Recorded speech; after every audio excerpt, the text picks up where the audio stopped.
While I will not send American servicemen to fight in Ukraine, we have supplied the Ukrainian military with equipment to help them defend themselves. We provided training and advice and intelligence for the same purpose. And make no mistake, the United States will defend every inch of NATO territory with the full force of American power. An attack against one NATO country is an attack against all of us. And the United States' commitment to Article 5 is sacrosanct. Already, in response to Russia's buildup of troops, I've sent additional U.S. forces to bolster NATO's eastern flank. Several of our allies have also announced they'll add forces and capabilities to ensure deterrence and defense along NATO's eastern flank.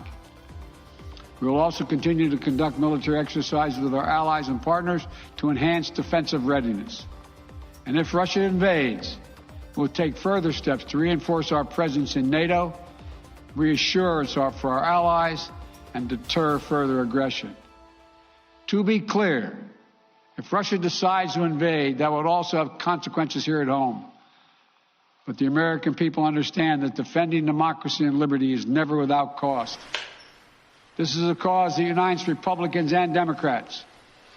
And I want to thank the leaders and members of Congress of both parties who've forcefully spoken out in defense of our most basic, most bipartisan, most American principles.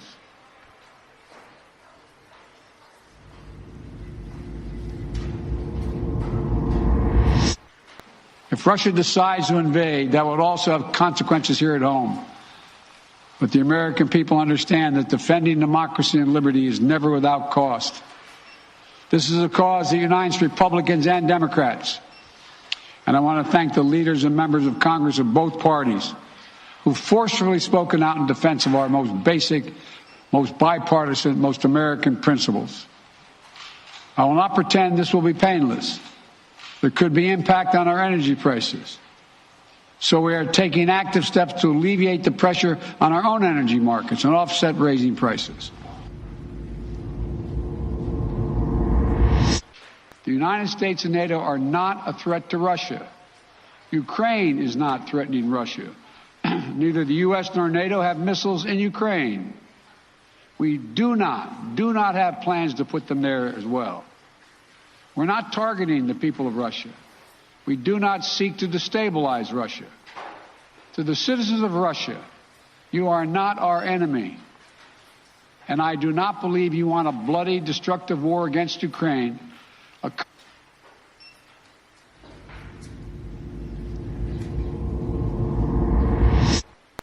We are not seeking direct confrontation with Russia, though I've been clear that if Russia targets Americans in Ukraine, we will respond forcefully.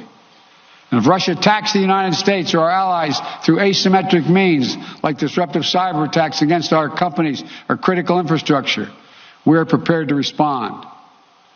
But we're moving in lockstep with our NATO allies and partners to deepen our collective defense against threats in cyberspace.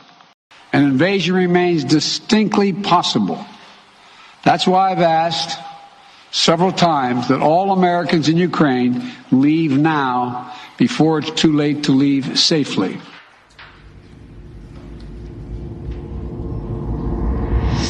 For weeks now, together with our allies and partners, my administration has engaged in non-stop diplomacy. This weekend, I spoke again with President Putin to make clear that we are ready to keep pursuing high-level diplomacy, to reach written understandings among Russia, the United States, and the nations of Europe to address legitimate security concerns, if that's his wish.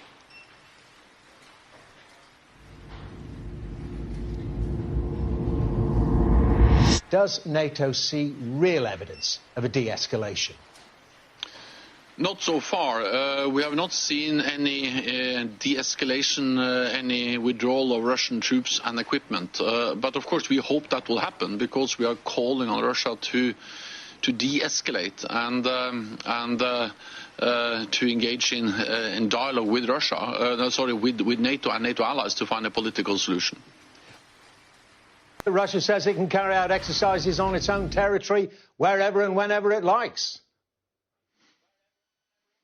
Well, the answer to that is that, of course, every nation has the right to exercise their own troops on their own territory. That's absolutely acceptable. But this is not a normal exercise. This is the biggest concentration of combat-ready forces in Europe since the end of the Cold War. And they are close to Ukraine's borders. They are partly also inside Ukrainian territory, in Crimea and also in Donbass. And this is unprecedented. And they have all the enablers in place to launch a full-fledged invasion with hardly any warning time at all. So this is an unprecedented military build-up.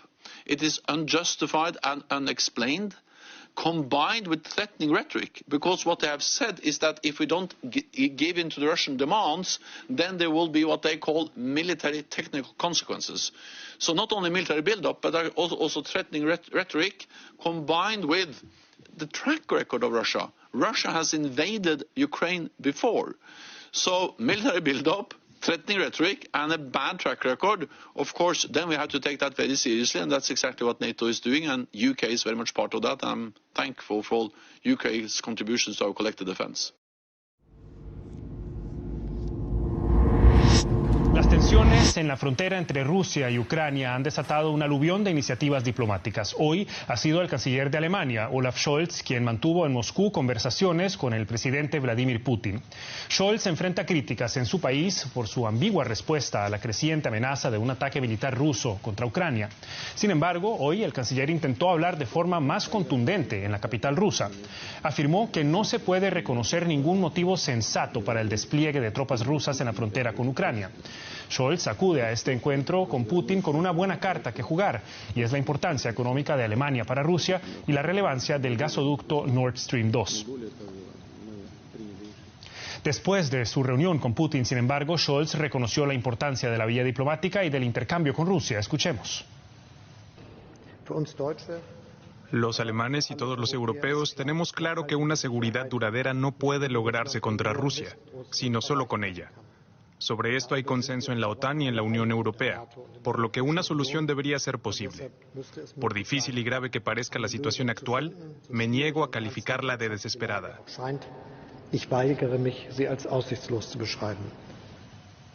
Por su parte, el presidente de la Federación Rusa respondió claramente ante preguntas de los periodistas que Rusia no quiere una guerra. Recordó, sin embargo, que desde el punto de vista ruso, Ucrania no respeta tampoco los acuerdos de Minsk de 2015.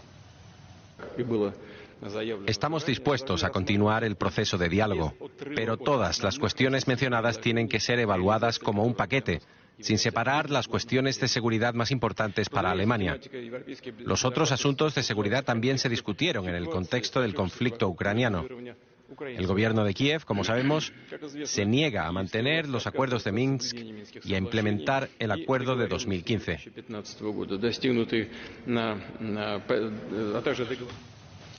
Un encuentro de dos pesos pesados en Europa. Queremos analizarlo desde ambas perspectivas.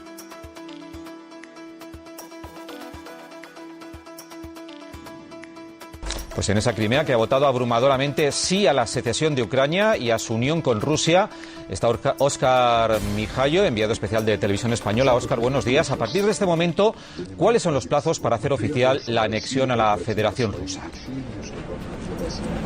Bueno, pues todo indica que podría ser muy breve, es porque las nuevas autoridades de Crimea han decidido acelerarlos lo más posible. De hecho, en unos minutos, a las 10 de... постоянного базирования. И Запад тоже говорит, вот, я вас уверяю, Запад, если еще не сказал, обязательно скажет. Вот видите, мы как нажали на них, как там, значит, Байден цикнул, они сразу испугались и выполнили наш требования. Вот и все. Это торговля воздухом. Наши западные коллеги преуспели в этом весьма и весьма. Нам учиться надо таким фортелям, которые они выкидывают.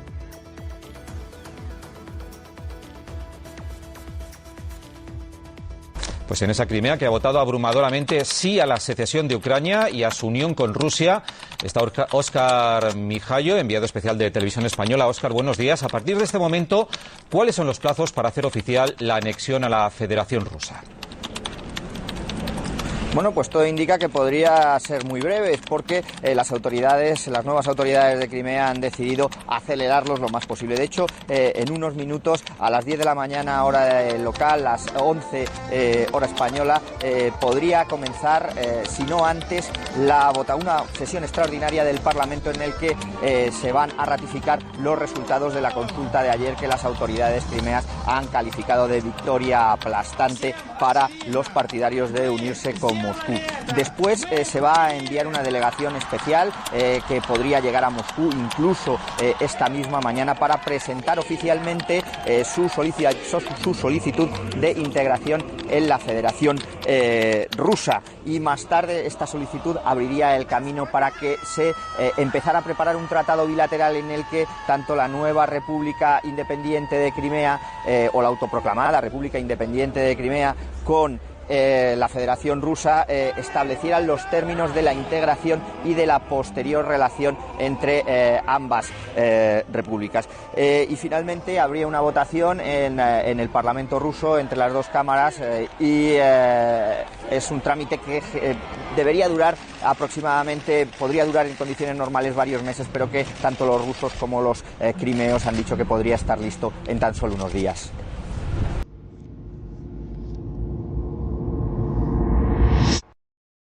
¿Se imaginan que la propiedad de los principales medios del llamado país de la libertad estuviera en muy pocas manos? ¿Se imaginan que ese oligopolio tuviera, entre otros intereses, el negocio de las armas? Es una realidad y básicamente supone empujarnos permanentemente a conflictos y guerras. Tomemos como punto de partida un estudio reciente de la publicación independiente Mint Press. El análisis ha llegado a la conclusión de que el New York Times, el Washington Post y el Wall Street Journal están intentando llevar a Estados Unidos a la guerra con Rusia por Ucrania. Según esta investigación, que engloba el periodo del 7 al 28 de enero, el 90% de los artículos de opinión en esos diarios promovieron una visión extremadamente agresiva y con muy poca variación de los puntos de vista publicados. Es decir, Estados Unidos debe enviar grandes cantidades de armas a Kiev y desplegar aún más tropas estadounidenses en la región. Esta ausencia de pluralidad no sería problemática si de verdad reflejara el sentir de los ciudadanos de este país. Sin embargo, incluso con esta incesante propaganda de guerra, una encuesta reveló que solo el 31% de los estadounidenses está a favor de enviar tropas estadounidenses para defender a Ucrania. ¿A quién están, por tanto, escuchando los principales periódicos estadounidenses? Pareciera que al propio director ejecutivo de Raytheon, una de las empresas armamentísticas más importantes del país, quien ha dicho abiertamente ver beneficios de la situación en Ucrania. Dicho y hecho, tanto las acciones de esa empresa como las de Northrop Grumman, otra armamentista, aumentaron a prácticamente máximos históricos durante el momento de mayor tensión.